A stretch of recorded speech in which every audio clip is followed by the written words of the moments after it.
explanations, and evidences so as to inspire and change the lives of our younger Jain generation. If I have said or translated anything against Jinagya, then Michhami Pranam. Bharat Ratna Professor C.N. Rao. In this slide, you can see the President of Scientific Advisory Board of Prime Minister, Professor Chintamani Nagesh Ramchandra Rao, the prominent scientist of nanotechnology, who was awarded Bharat Ratna along with Sachin Tendulkar recently. Professor C.N. Rao is well known in nanotechnology. He has published around 1500 research papers and 125 books. This examination was conducted by Sanghvi Laboratory, Ghatkopar East, Mumbai. Sri Rohitbhai Sanghvi has made all the slides shown here in this laboratory. Microscopic examinations were done by Sri Madhubai Sanghvi, and video clips such that it can be shown on computer were taken by Dr. Soumil Sanghvi. They have not taken any charge for this extremely excellent task. All of these were done pro bono. They have done this job only as a benefit to mankind. Jain and non-Jain alike, the whole society is devoted to them. We are also indebted to all scientists, doctors who have taken an interest in this work. I have shown only 10 items in our presentation due to limit of time. Even we have tasted more than 30 items, and its presentation is, you can see in the break, lunch break, on our stall, research stall outside.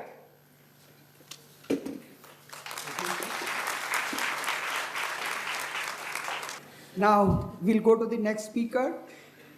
We have a Professor Dr. Robert Z. Sidombos from Germany. He specialized in Indian philosophy and religion. He has published 60 research papers and 5 books. He has received honorary title of Vidya Sagar at World Sanskrit Conference in 1997. He is on the editorial board of International Journal of Jain Studies. May I invite Professor Dr. Robert J. Zabedos.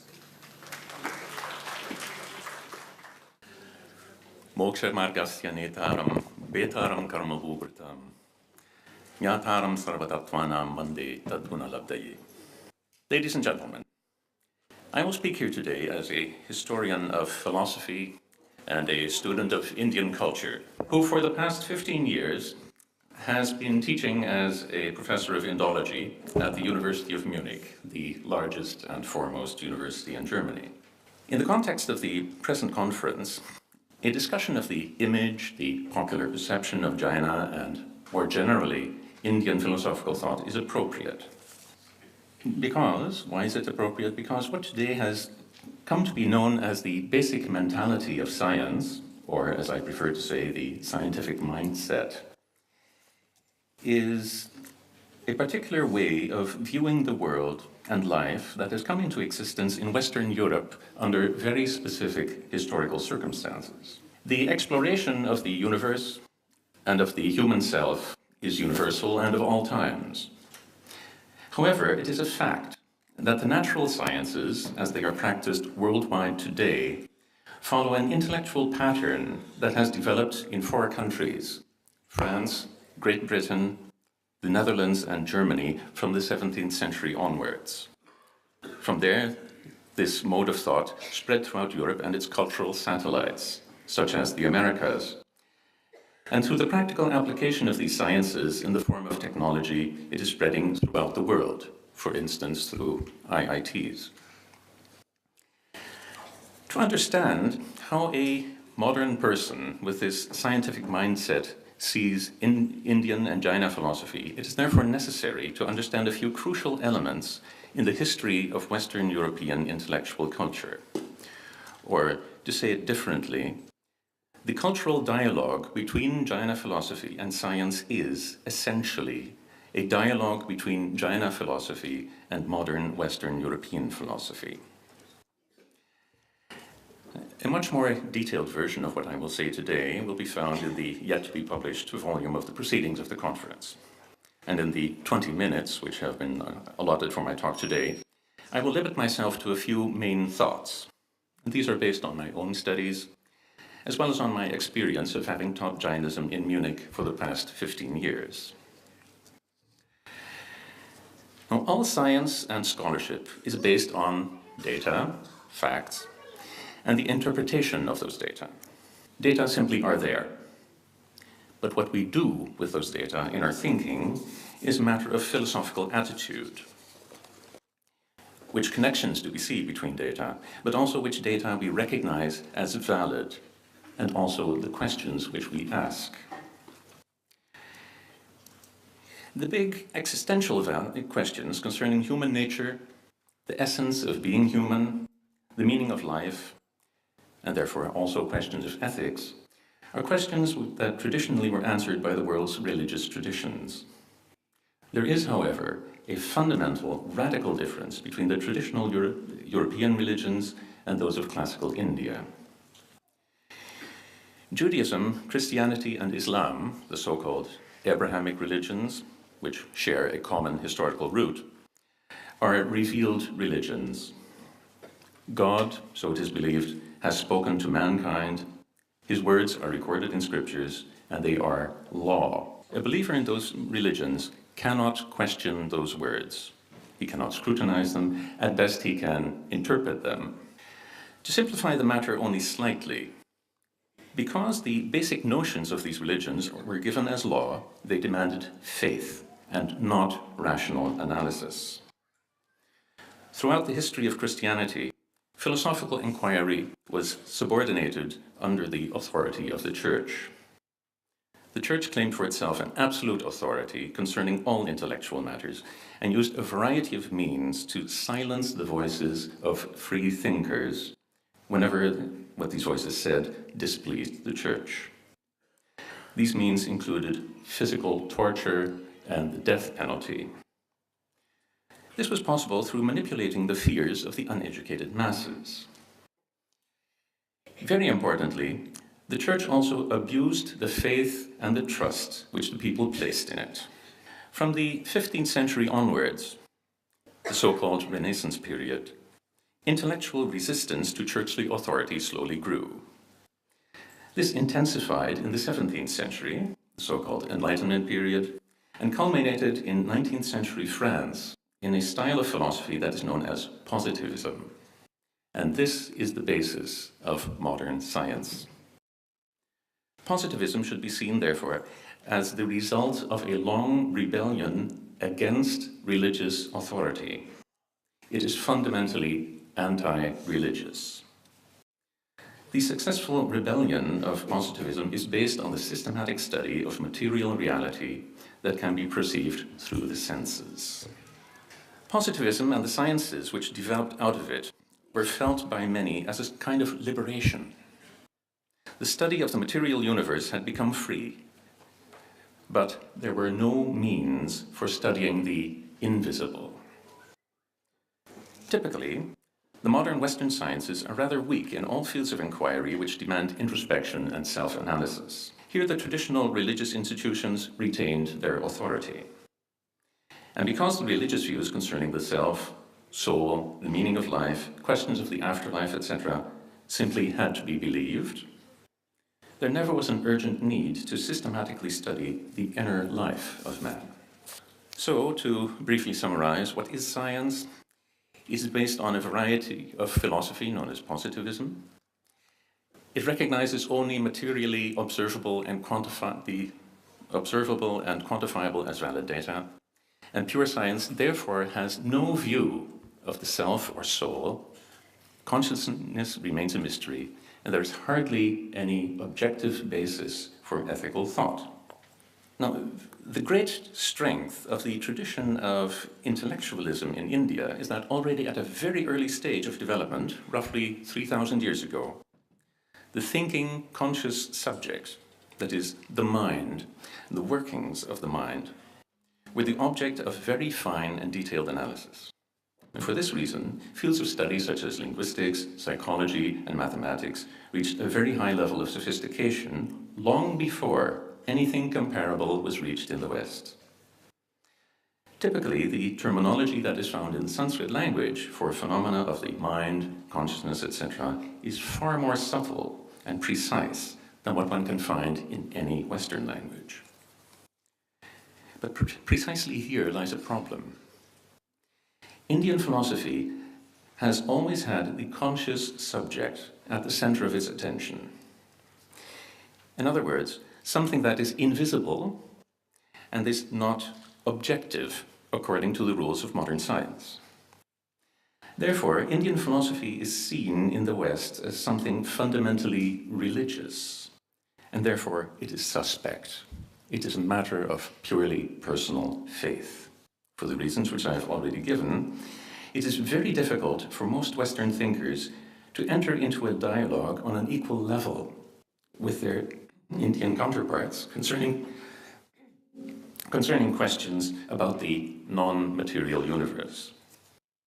Here we have a serious weakness in Western spiritual culture, which unfortunately has been brutally abused by unscrupulous Indian so-called spiritual masters. The most notorious of all these exploiters is Rajneesh Chandra Mohan Jain, who later called himself Osho. And if you wish to damage the reputation of Jainism as a worldview in the West, you need only to say that Osho was a born Jain. And most likely, any discussion you have will immediately stop. Now, probably I will disappoint my largely Jaina audience when I say that Jainism is hardly known in the West. We must distinguish between the academic interest of researchers in universities, which is largely purely historical, and whatever little has reached the general non-scholarly public. Western academic research into Jainism began at universities in Germany in the 19th century and was historically oriented, which to some extent helped to correct misrepresentations that had reached Europe through the writings of British travelers and Christian missionaries, who depicted Jainism as an eccentric sect of ascetic extremism. Especially the strict implementation of ahimsa by many followers of Jainism was not understood, and therefore was seen as something superstitious.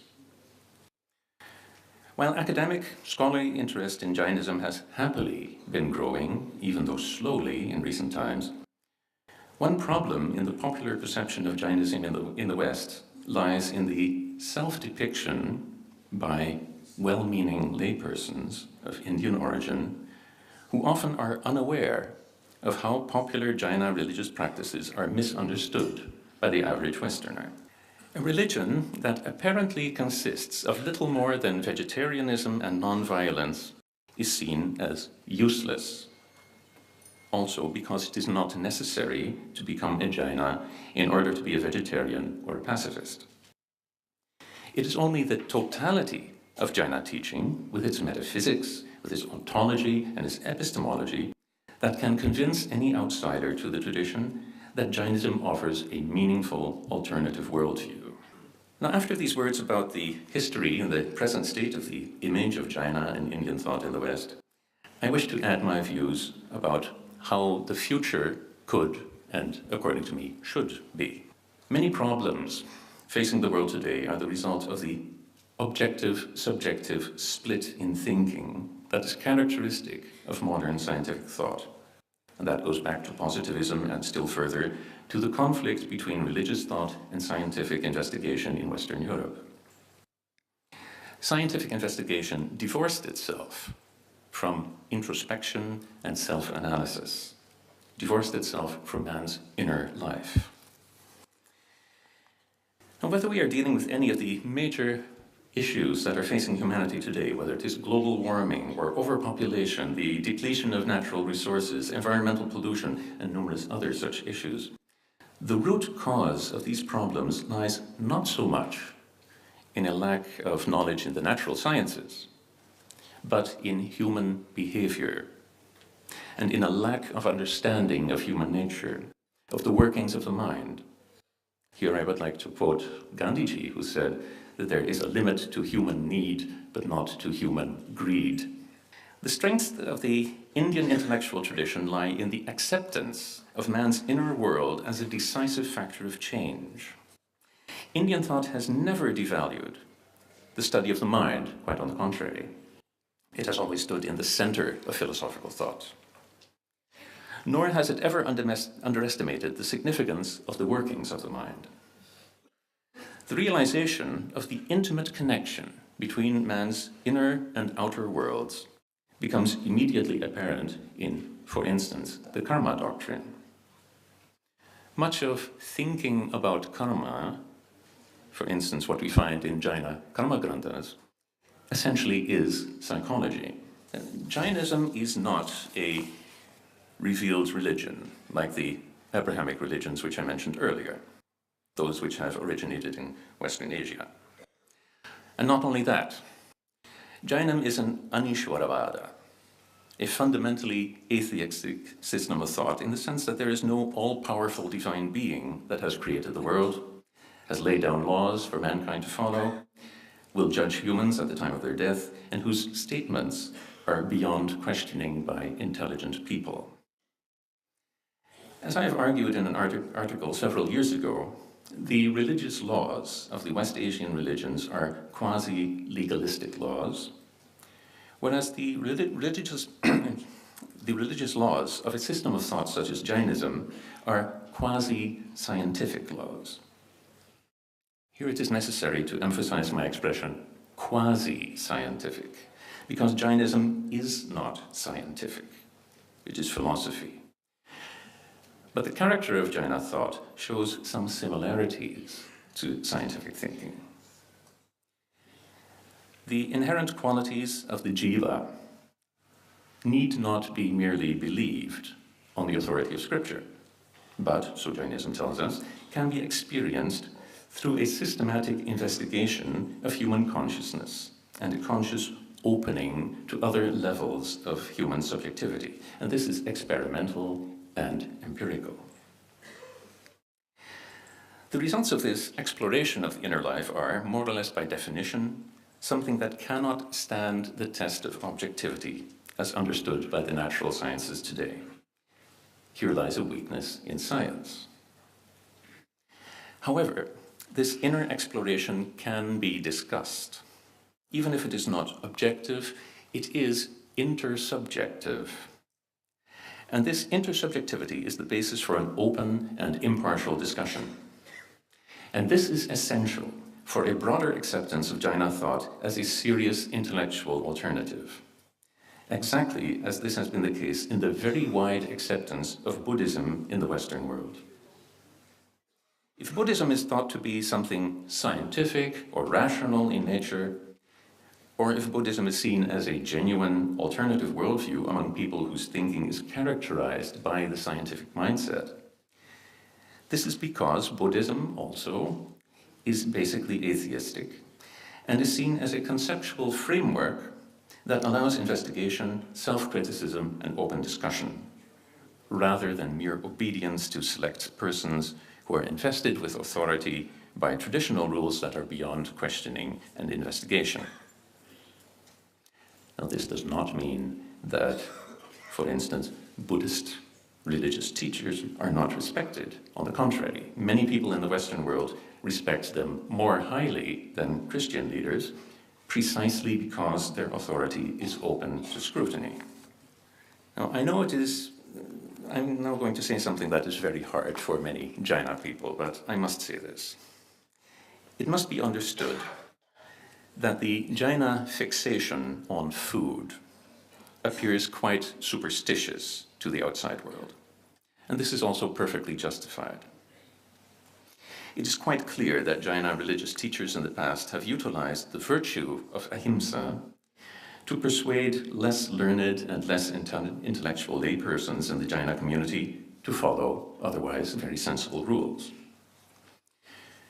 Where the teachers of a theistic religion can simply issue the order, do this because God wants this, this is not possible in an essentially atheistic religion. Here, ahimsa was pressed into use since the Middle Ages, when most of the Shravakachara Granthas were written. It was made to appear that the whole of Jaina ethics is based on ahimsa. However, a sober investigation of Jaina philosophical texts will show that this cannot be true.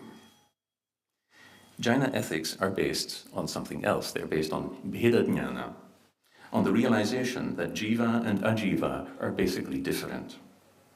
And the vow of ahimsa, just as other main vratas, is just one instrument among many to bring about a change in our consciousness.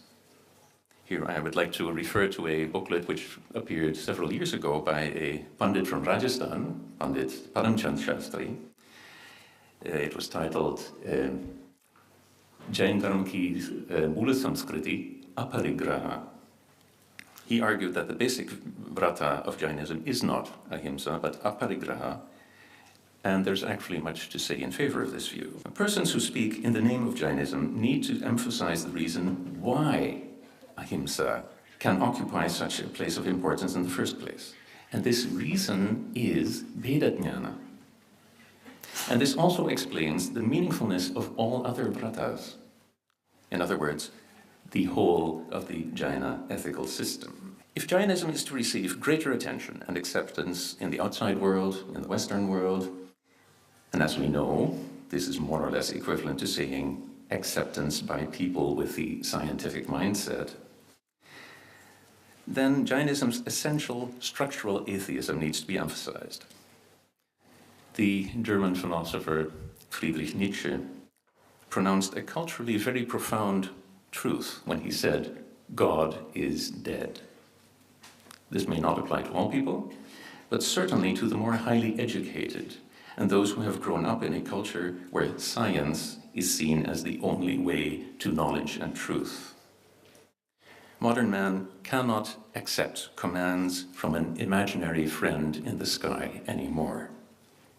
But he can be rationally convinced of the correctness of views concerning man and the universe. Finally, a worldview that is based on very specific local and historical circumstances and traditions has no chance of being widely accepted in the world. Accepted as a valid, viable worldview in a globalizing world. To propagate what is universally good and useful in Jainism, it is essential that modern Jaina thinkers take a few steps back and look at their very rich tradition from a bit of a distance. What is purely traditional has its specific value for people who have grown